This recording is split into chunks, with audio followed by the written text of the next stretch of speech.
tell you the mechanics coming up. Okay, Chad, and stick around because we want to get a report from on the ground. As we know, thousands of people have already evacuated the Florida Keys. Others on the Florida coast are bracing for the worst as Rita gets closer and closer. We want to go straight to Key West and reporter Dave Malkoff from our Miami affiliate WFOR. Dave, thanks for joining us. Give us a sense of what you're seeing on the ground there right now. Well, Kelly, Chad just showed us that radar picture of that one band that was skirting the Keys, and we definitely felt that here. You can see my hair is soaking wet. That really pounded some rain down here, but this is what happens during hurricanes. We will get one band come through, and then there will be a lull period, and then the next band is more powerful than the last.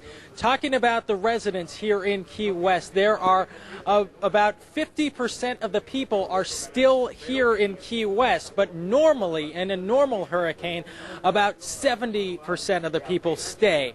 So we got a lot of people out, and a lot of people heeded the warning, but still, there are thousands who are still here in Key West and thousands who are still throughout the Keys. Even though there's a mandatory evacuation order, they are not enforcing that. Kelly?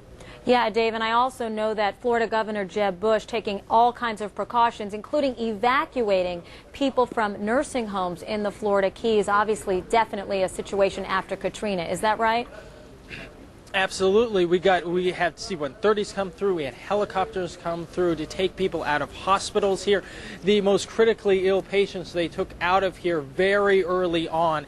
And then they went ahead and took some of the other risk categories. They took some of the homeless people and the special needs people. They took them on buses. There's only one way in and out of Key West, and that goes through it actually goes over a 7-mile bridge. What they wanted to do was take those people over that 7-mile bridge before the winds started to push, because once those winds start to push, you don't want to be driving over that bridge. You don't want any of those buses going into the water. And Dave, our meteorologist Chad Myers standing by with a question for you. Chad? I was wondering, you know, we heard so much about the people that couldn't get out of New Orleans. Do you think everybody that wants to get out of Key West is out? Yeah, I think that is very true. Everybody who wanted to get out got out starting at noon yesterday, because they put out the warning, they put out the evacuation order, and they got that word out on the radio, on television, and they went around on bicycles and actually told people where these evacuation centers were, so they got all those people out.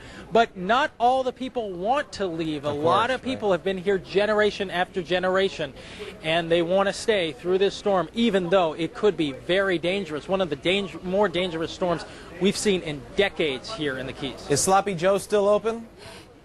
Actually, Sloppy Joe's is closed. That's a very popular bar he's talking about. That's down the street. Sloppy Joe's is closed, but the bar right next door is open. It's packed. There's about 50 people inside there. What is that, Kevin's? And it just looks like any other.